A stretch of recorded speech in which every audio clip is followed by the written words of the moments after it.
저희가 다윗의 이야기를 함께 나누고 있습니다. 그리고 이 다윗의 아름다운 모습들이 우리에게서 실현되기를 소망합니다.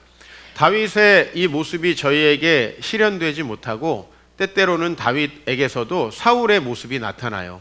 그런데 중요한 것은 사울과 다윗을 우리가 분류할 수 없고 우리에게도 때때로는 하나님의 주권을 인정하지 못하는 사울의 모습이 나타나기도 합니다마는 궁극적으로 우리가 오늘 이 다윗이 어떻게 정말 하나님을 잘 섬기고 한결같이 승리할 수 있었는가 하는 비결을 좀 배울 수 있다면 저와 여러분들이 앞으로 한결같이 승리하는 삶을 살아갈 줄로 믿습니다. 먼저 골리앗과의 전투, 우리 지난주에 살펴봤고요. 이제 골리앗과의 전투 이후에 사울이 또 다윗이 어떤 모습이 되었는지 오늘 본문에서 먼저 좀 살펴보도록 하겠습니다. 골리앗과의 전쟁은 다윗의 인생을 아주 크게 바꿔놓았습니다. 다윗은 양치기 목동에서 아주 왕이 친애하는 신하가 되었고요. 어느 정도로 다윗이 왕에게 우대를 받았냐면 18장 1절 말씀을 보면 다윗이 사울에게 말하기를 마침에 요나단의 마음이 다윗의 마음과 하나가 되어 요나단이 그를 자기 생명같이 사랑하니라. 이제 다윗은 왕자와 친구가 되었죠. 사울도 마찬가지입니다. 그날의 사울은 다윗을 머무르게 하고 다윗이 너무 사랑스럽고 그를 존귀히 여기니까 그가 아버지의 집으로 돌아가기를 허락하지 않았습니다. 이렇게 한결같이 정말 다윗을 사랑해 줄 것만 같던 사울, 그러나 조금 있다가 상황은 바뀌죠. 오늘 본문에서 우리가 살펴봤을 때 사울은 내가 다윗을 벽에 박으리라 하면서 창을 던지는 모습을 우리가 볼 수 있습니다. 즉 지금 짧은 시간에 다윗은 이런 표현이 어때요? 천당과 지옥을 경험한다는 표현을 우리가 많이 쓰는데 정말 요나단의 사랑을 받고 가족들과 함께하는 그런 관계에서 이제 언제 자기를 죽일지도 모르는 그런 상황에 처하게 됩니다. 또 다윗은 처음에 골리앗을 이겼을 때 군대의 최고의 수장이 됩니다. 말하자면 요새 국방부 장관. 다윗은 사울이 그를 군대의 장으로 삼았는데 온 백성이 합당하게 여겼어요. 사울의 신하들도 합당하게 여겼습니다. 그런데 오늘 13절 본문, 오늘 우리가 읽은 본문에서는 사울이 그를 자기 곁에서 떠나게 하고 천부장으로 삼았어요. 천부장이 뭐냐? 여러분, 이 당시의 군대는 군대 전체를 지휘하는 군대 전체의 장이 있겠죠. 그 다음에 이제 소규모의 부대들이 있고 그 부대들의 장이 있습니다. 그럼 부대들 안에 또 천부장이 몇 명씩 있습니다. 그러니까 2계단, 3계단 정도 강등이 된 거죠. 그래서 결국 다윗은 그 천부장에게서도 밀려나서 22장 1절에 보면 다윗이 그곳을 떠나 아둘람 굴로 도망하게 됩니다. 유대인들의 땅, 특별히 이스라엘이 있으면 이스라엘의 남쪽은 아주 황량한 또 비가 많이 오지 않는 땅이에요. 그래서 많은 자연 동굴과 황무지들이 있는데 그곳을 전전하는 다윗의 모습을 볼 수 있습니다. 여러분 만약에 이렇다면 어떻겠어요? 우리가 집에서 맛있게 남편에게 요리를 준비하고 있는데 야, 너 오늘은 맛있게 할 수 있어? 이런 말을 들어봐요. 그럼 요리 확 뒤엎고 싶죠. 그래요, 안 그래요? 네. 직장에서 여러분 열심히 일하고 있는데 상사가 불러가지고 야, 너 과장에서 다시 대리로 내려가. 그래서 다니고 싶겠어요? 근데 우리가 다윗의 모습에서 놀라운 것은 그가 한결같은 모습을 보인다는 거예요. 19장 8절 말씀을 보면 같이 읽어봐요. 시작.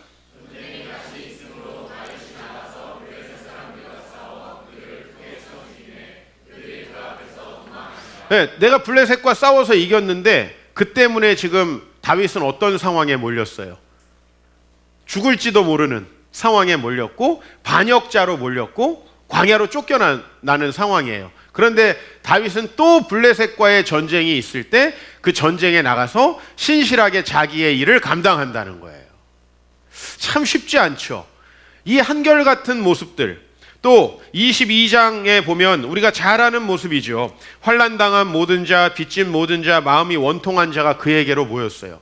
야, 내가 옛날에 너네들을 위해서 열심히 싸웠는데 왕이 나를 죽이려고 창을 던져가지고 내가 지금 쫓겨서 이 광야에 왔는데 니네들까지 지금 나에게 오면 내가 여기서 어떻게 살아갈 수가 있겠니? 야, 제발 좀 꺼져라.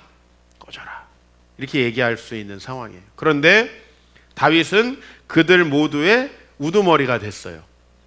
받아주니까 소문이 나가지고 몇 명이 왔냐니까 400명 정도가 왔어요. 여러분 생각을 해보세요. 다윗은 지금 도망 다녀야 돼요. 걸리면 죽을 수도 있어요. 그런데 이웃을 사랑하라 라고 하는 그 하나님의 말씀, 그 원칙에 입각해서 계속 keep going 하는 거예요. 이게 굉장히 쉽지 않은 일입니다. 주변 상황이 잘 받쳐줄 때, 이를테면 제가 목회자인데 참 목회가 잘 되고 여러 성도들이 저를 사랑하고 존중해 줄 때 제가 열심히 하는 건 어렵지 않아요. 누군가가 나를 비난하고 내가 열심히 일하는 것을 알아주지 않고, 여러분들이 가정에서 가정을 잘 돌보는 것을 누군가 이해해 주지 않고, 여러분들이 사회 나가서 직장에서 열심히 일하는 걸 누군가 알아주지 않을 때 우리는 사실 의욕이 떨어지기 마련이에요. 근데 다윗은 변하지 않는다는 거예요. 심지어 다윗이 도망 다니다가 그일라라는 마을의 사람들이 블레셋 사람에게 고통당하는 걸 봐요. 그런데 다윗과 그의 사람들이 그일라로 가서 블레셋 사람들과 싸워서 그들을 크게 쳐 죽이고 그들의 가족을 끌고 와서 그일라 주민을 구원합니다. 여러분, 사실 우리가 이 이야기의 끝에 어떤 내용이 있냐면 이 그일라에 있는 사람들이 구원을 받고도 왕의 포상금을 받으려고 다윗이 여기 있다라고 사울에게 이릅니다. 그래서 사울이 그를 3,000명의 군대를 데리고 다윗을 죽이려고 찾아오고 도망을 가게 되는 모습. 여러분, 이런 상황 속에서 똑같이 하나님 앞에 신실할 수 있겠느냐라는 거예요. 우리는 사실은 하나님께 하는 게 아니고 누가 알아줘서 하는 경우가 많아요. 우리는 내가 하나님 앞에 맡은 임무니까 신실하게 하는 게 아니고 그 임무를 누가 격려해주고 칭찬해주니까, 그래서 내가 높아지니까, 여러분 이런 마음으로는 절대로 열심히 하지 못합니다. 나중에 다윗은 이스라엘의 왕이 됩니다. 우여곡절 끝에. 그리고 그는 이스라엘의 왕인데 유다 지파만의 왕이 돼요. 왜? 이전에 사울 왕이 왕일 때 원래 왕이라는 것은 당시에는 아들에게 계승돼야지 정통성이 있어요. 맞죠? 근데 요나단에게 계승되지 않고 왕이 사울에게서 다윗으로 계승됩니다. 그러면 반란 세력들이 있어요. 그렇죠?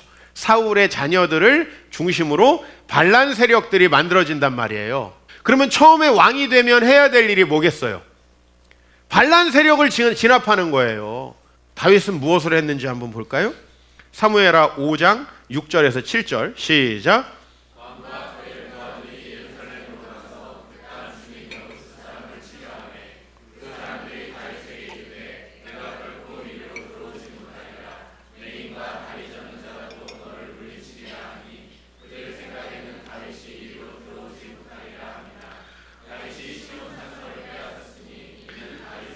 예, 이 여부스라는 땅은 굉장히 중요해요.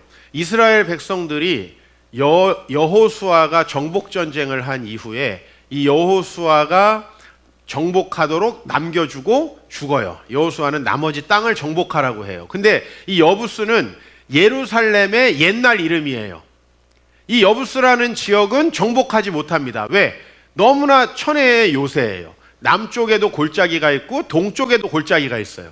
그러니까 여기를 정복하기가 굉장히 어려운 거예요. 그래서 여호수아 시대 때부터 다윗 시대까지 400년이나 사람들이 이 땅을 정복하지 못하고 있었어요. 그런데 왕이 되고 처음에 뭘 해요? 정적들을 제거해요? 사울의 일족을 딱 멸해요? 그렇지 않아요. 다윗은 자기에게 맡겨진 하나님의 사명, 그 땅을 정복하는 일을 계속한다는 거예요. 이 한결같은 모습, 오늘 우리가 정말 주목해 봐야 할 모습이라는 거예요. 저는 오늘 다윗의 이 모습이 왜 왔느냐라는 거예요. 그는 그의 감정과 그의 생각에 흔들리지 않아요. 자기 자신으로 말하자면 얼마나 서운한 일이 많고 얼마나 때려치고 싶은 일이 많았겠습니까? 많은 배신을 당했어요. 왕이 될 때까지도. 물론 다윗이 왕이 된 다음에 누구도 다윗을 배신하죠? 아들도 배신을 합니다.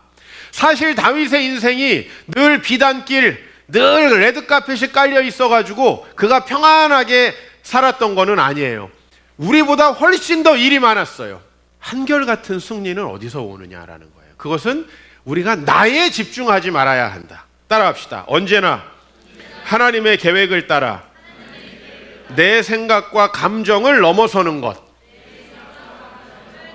이것이 바로 한결같은 승리예요. 오늘 말씀 14절에 보면 다윗이 그의 모든 일을 지혜롭게 했다 그랬어요. 이거는 눈치 보고 여기에서 누가 상사가 있으면 아부하다가 아유 저쪽에 아무도 없으면 약삭 빠르게 하는 이런 걸 얘기하는 게 아니에요. 오늘 이 지혜로움은 뭐냐면 항상 하나님의 주인 되심을 인정하고 그분이 나에게 맡기신 일을 따라 내 감정과 생각에 치우치지 않고 가는 거예요.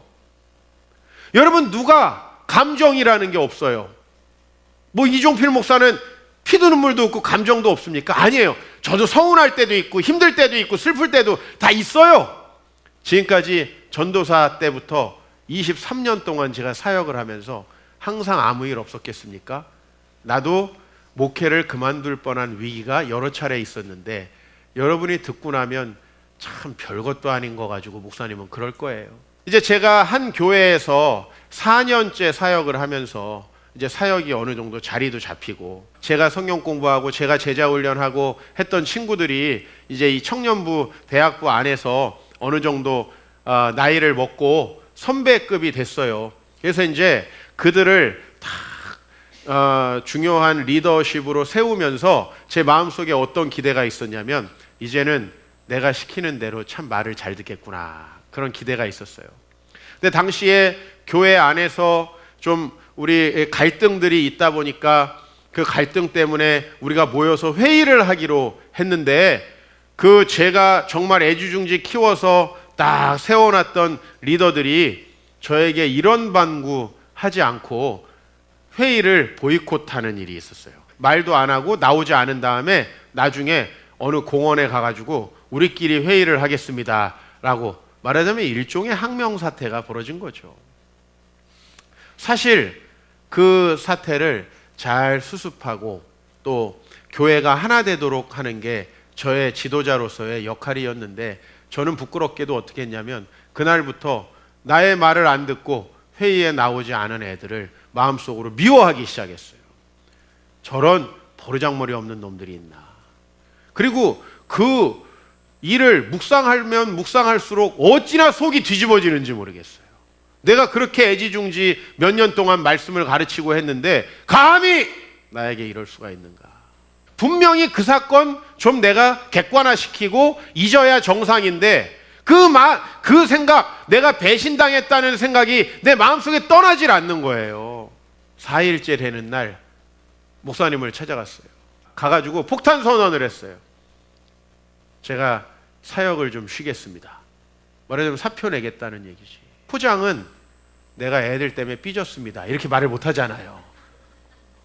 제가 아무리 봐도 목사님 사역에 큰 도움이 안 되는 것 같습니다. 저는 이런 거짓말을 참 많이 했어요, 과거에. 포장하느라. 그랬더니 목사님께서 우리 일주일만 기도해보고 다시 만나자고 하더라고요. 일주일 후에 이 시간에 여기서 다시 만나자고.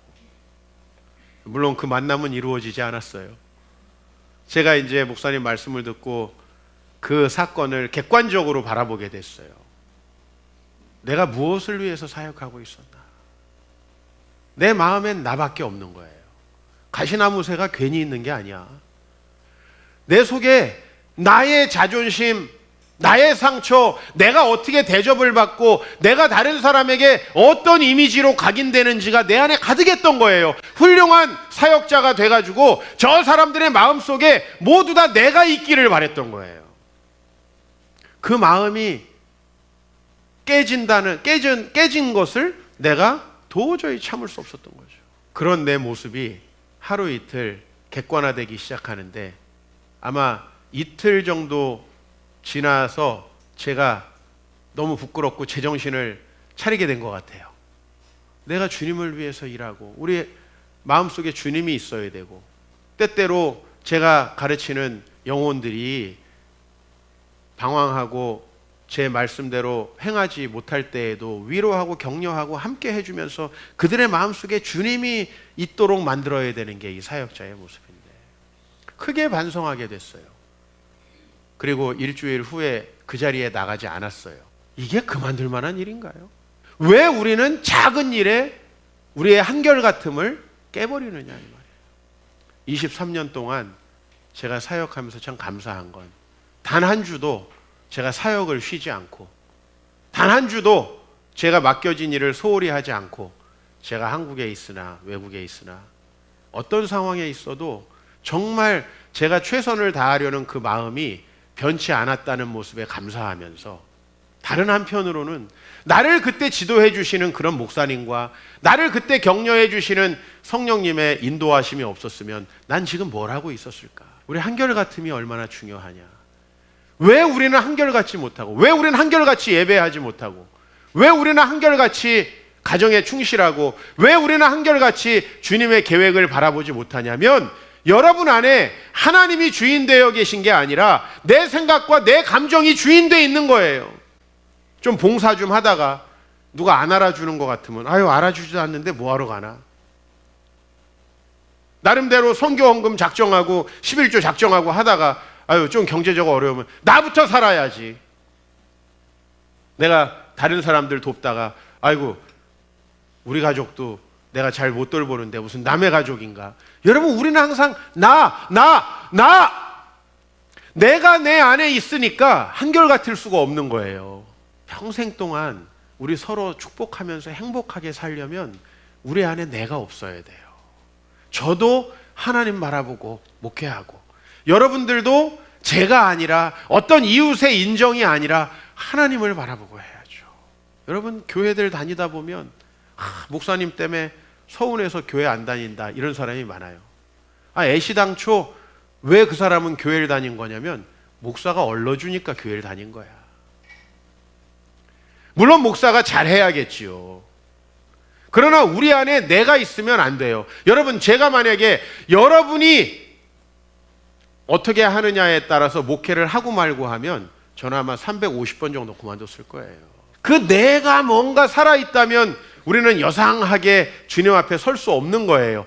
그 하나님이 다스리시고 그분의 계획이 여러분의 주인 되시길 축복합니다. 그러면 어떤 일이 벌어지느냐? 사무엘하 8장 14절에 15절에 한번 보세요. 같이 읽읍시다. 시작.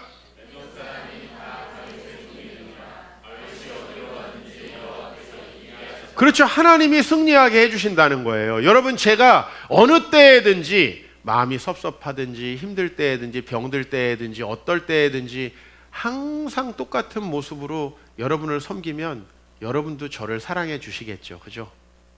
훌륭하시다. 그러나 그보다 더 중요한 게 있어요.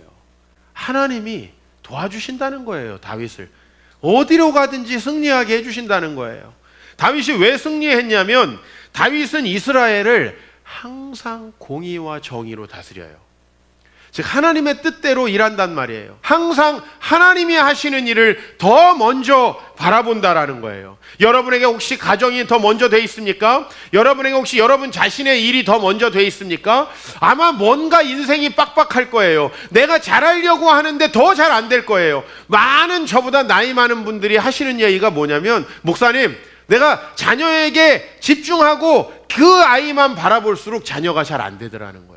그걸 깨닫고 하나님께 돌아오고 내가 내 돈, 내 가족, 내 행복에 집중할수록 내가 행복해지지 않더라는 거예요. 바로 그거예요. 내가 목회를 하면서 내가 어떻게 대접받는가가 나의 중심이 되면 맨날 그만둘까 말까 이러고 있을 거예요. 우리 하나님 앞에서 하나님의 자녀로 부름받아서 하나님이 그 놀라운 계획들을 우리 안에 주시기로 했잖아요. 교회에서 우리는 다양한 일들을 맡고 사회에서 여러분 하나님이 주신 다양한 일들을 맡아요. 때로는 하기 싫을 때도 있고 때로는 야 내가 이렇게 열심히 했는데 날 이렇게 몰라주다니 날 이렇게 했는데 이렇게 날 배신하다니 그런 생각 들 거예요. 그렇죠? 그러나 그것에 지면 사람도 여러분을 존경하지 않을 것이고 하나님도 여러분 돕지 않으실 거예요. 우린 이럴 때도 있고 저럴 때도 있거든요. 참 그 모든 상황을 잘 이겨낸 모습은 신약 시대에 또 바울에게서도 나타납니다. 우리 2절 말씀 빌립보서 1장 12절 말씀 18절 말씀 같이 읽습니다. 시작.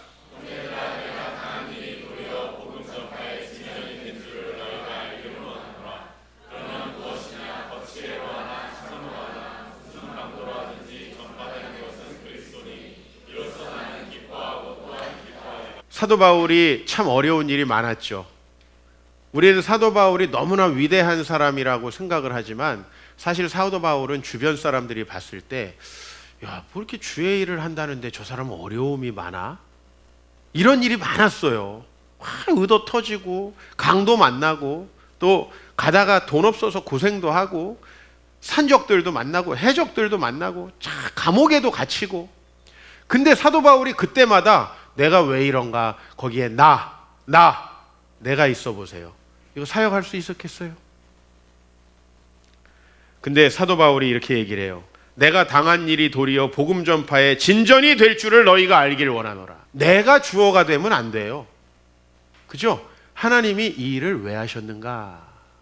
하나님이 왜 나에게 이런 일을 주셨는가? 잘 감옥에서 관찰해 봤더니 복음의 진전이 있다는 거예요. 내가 감옥에 갇혀서. 왜냐 하니까 평소에 사도 바울이 너무 열심히 하고 주변 사람들의 존중을 받으니까 그게 그렇게 눈꼴 시린 사람들이 있었어요. 근데 그 사람들이 사도 바울이 감옥에 갇히니까 이때다 하고 열심히 사역을 하네. 근데 사도 바울이 보니까 나를 시기해서 열심히 하네.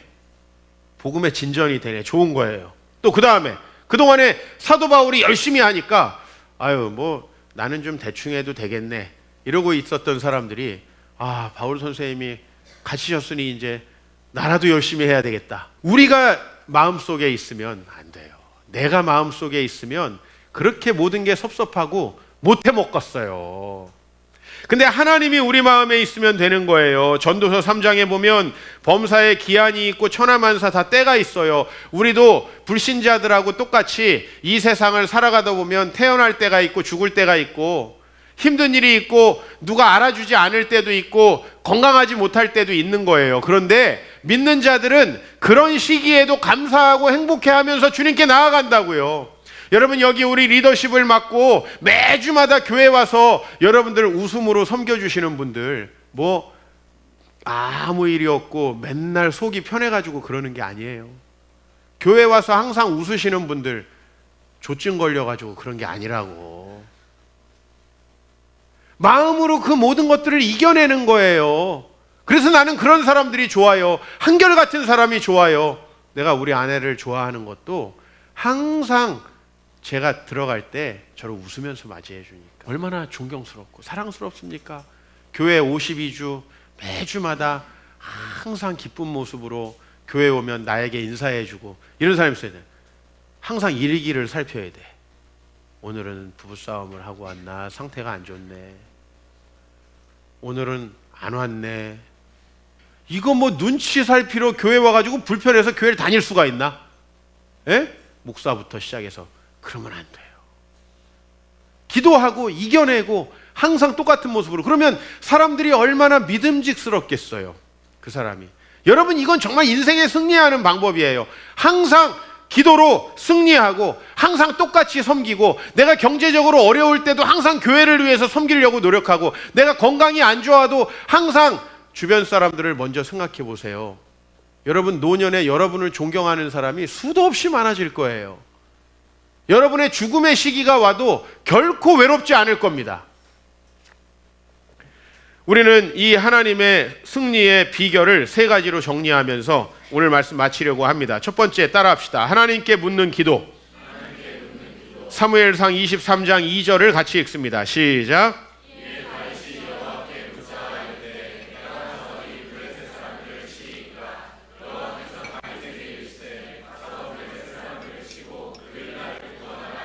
여러분, 내가 지금 도망 다니는데 다른 사람들을 도와주고 내가 다 드러나는 게 이게 말이 됩니까? 도와주고 싶어도 도와줄 수 없는 상황이 지금 다윗의 상황이에요.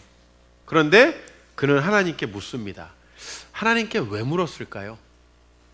그러면 다윗의 심정이 한번 대보세요. 다윗도 하기 힘든 거예요.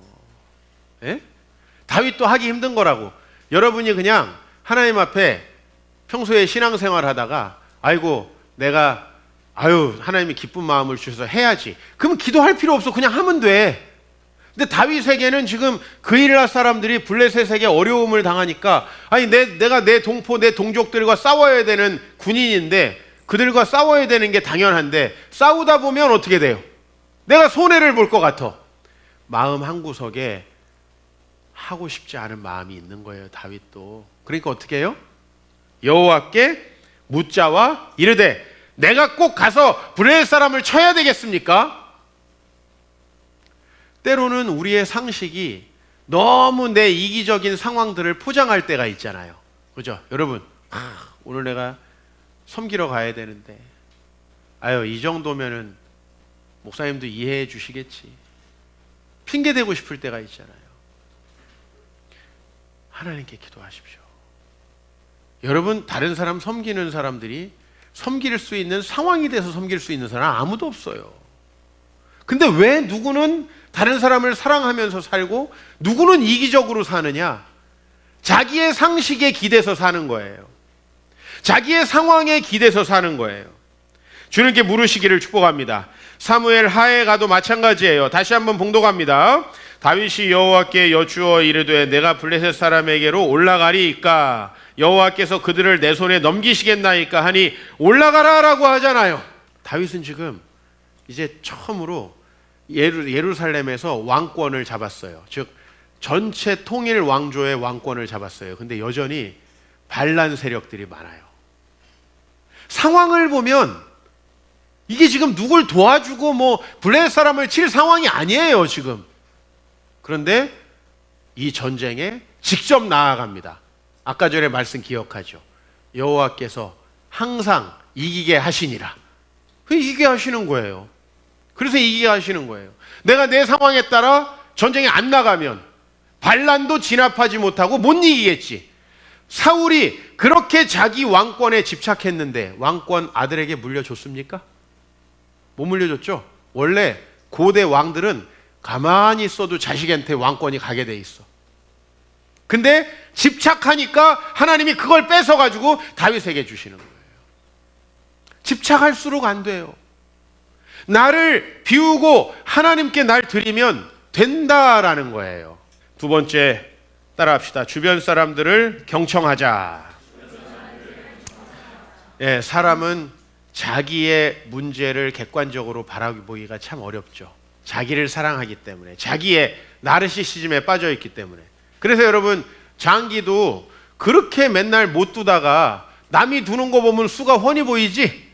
왜? 내가 그 승패에서 벗어나 있기 때문이야. 사람은 자기의 일에 빠져 있으면 객관성을 잃어버려요. 이럴 때 누구의 말을 경청해야 되냐니까 다른 사람의 말을 경청해야 돼요. 사무엘상 25장 말씀 같이 읽습니다. 시작.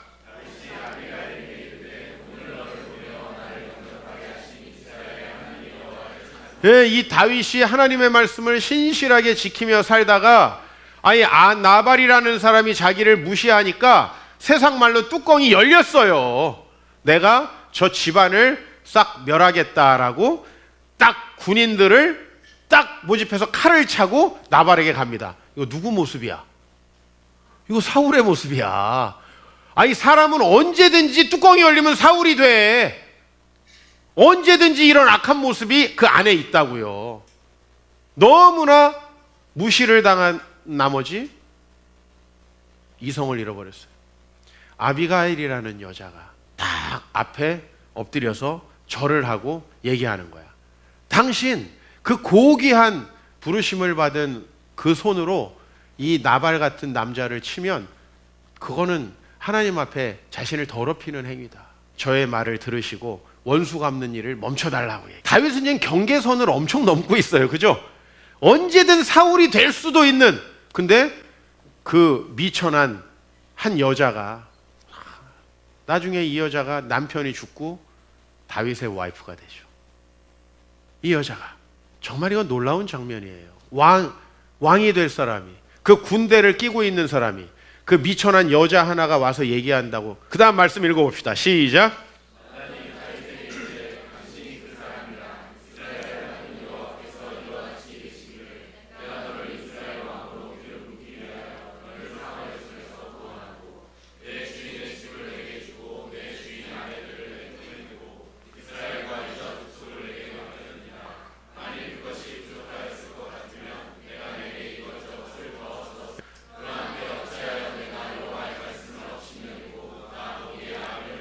그렇죠.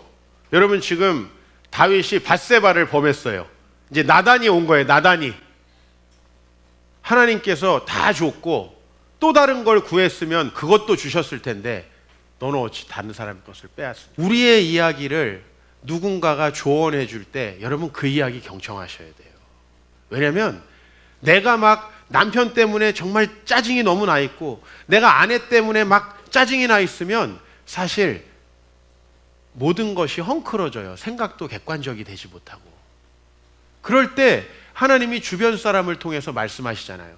다윗이 얼마나 지금 이 강을 건널 뻔 말 뻔합니까? 그죠? 예? 다윗이 얼마나 그 경계선을 넘을 뻔합니까? 그런데 다윗은 주변 사람들의 말을 듣는 거예요. 예? 여러분 주변 사람 말 안 듣고 독불장군으로 하는 사람이 똑똑한 게 아니라 내 자신의 부족함을 인정하고 주변 사람 말을 듣는 사람이 진짜 똑똑한 사람이에요. 예? 왜냐하면 우리는 아무리 똑똑해도 타락했기 때문에 하나님 안에서 옳은 길을 찾기가 어려워요. 특히 내가 죄악 중에 있을 때는. 그래서 무슨 말이 있어? 내가 하면 로맨스, 다른 사람이 하면 불. 다른 사람 건 어떻게 그렇게 도덕적으로 잘 평가를 해가지고 훈수를 둬? 쥐가 하는 거는 포장하기 바쁜 게 우리 모습 아닙니까? 여러분 회사에서 공금횡령하는 사람들 내가 만나서 상담해보면 자기가 너무 회사에서 대우를 받지 못하고 있어서 했다는 거야. 얘기를 들어보면 다 그럴싸해. 나는 회사에 몇 억을 벌어줬는데 회사는 나한테 5천만 원 준다. 그래서 내가 횡령했다. 이런 생각 한다니까요. 이게 말이 돼요? 얼마나 많은 합리화가 우리 안에 있습니까? 그런데 나단에게 어떻게 하죠? 이 왕이 회개합니다. 다윗이요 8일 동안 죄를 뒤집어 쓰고 식음을 전폐하고 회개를 합니다. 이거예요 바로. 무슨 다윗이 엄청 훌륭하고 그런 게 아니라 여기에서 다윗은 한결같은 승리가 있단 말이에요. 마지막으로 다윗은 분명한 원칙을 따라 살아갑니다. 했다 안 했다, 주일날 상황이 되면 나왔다, 상황 안 되면 안 나왔다, 돈이 좀 있으면 헌금했다가 없으면 안 했다, 이런 거 아니에요. 좀 몸이 괜찮으면 봉사 갔다가 컨디션 좀 안 좋으면 자다가. 여러분 이런 거 아니에요. 여러분 내가 초창기에 운동을 하니까 목사님 오늘 태풍 경보라는데요. 내가 항상 뭐라 그래? 뭘 어떻게 가는 거예요. 목사님 이번에 거기에 뭐 네팔에 지진 나가지고 여진이 있다는데요. 뭘 어떻게 해? 가는 거지. 여러분 상황과 형편을 따라 우린 자꾸 바뀌고 싶어지는 거예요. 에? 목사님 교회 예산이 없는데 예산 없으면 만들면 되지. 우리는요 계속 상황에 따라 자꾸 변하려고 하는 거예요. 항상 똑같은 마음으로 주의 일을 해보면 주님께서 도와주신다니까요. 희한해요. 요거를 이제 체험해야 딴짓을 안 해요. 그렇지 않을 때는 계속 머리를 굴려요. 우리 사무엘상 24장 마지막으로 읽읍시다. 시작.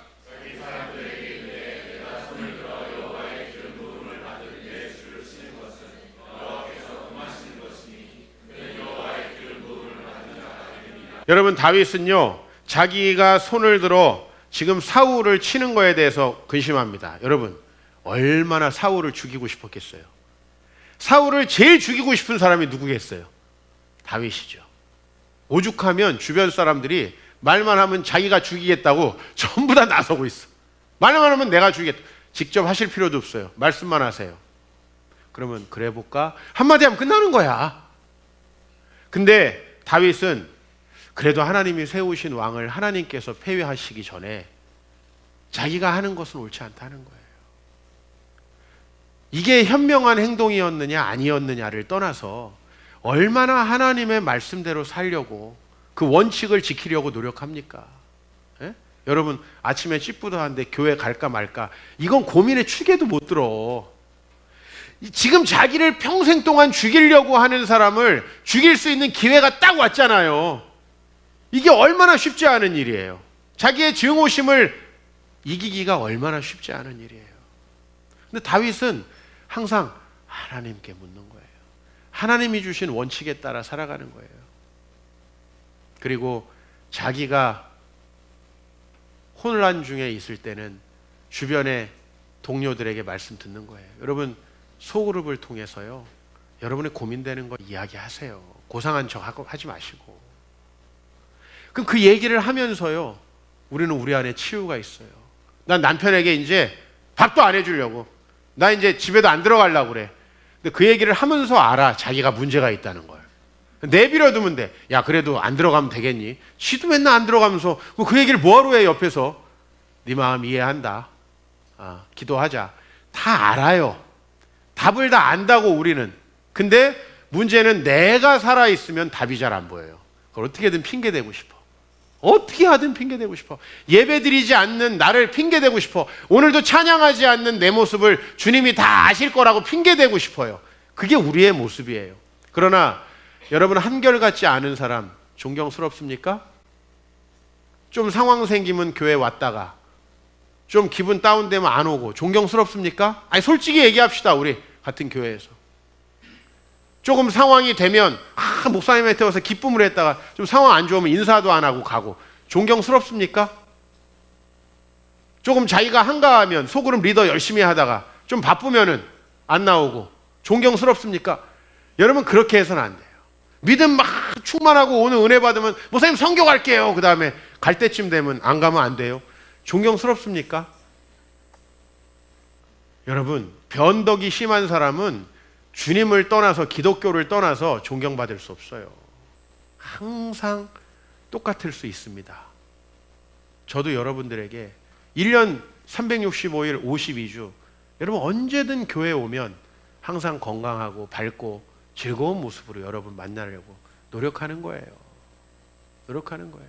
설교 준비도 일찍 해놓고 토요일날, 주일날 여러분들 교회 오시면 세상 한가한 놈처럼 여러분 맞으려고 저 노력 많이 해요. 우리 서로 노력합시다. 저도 노력할게요. 정말 하나님 앞에서 한결같은 승리를 얻으시길 축복합니다.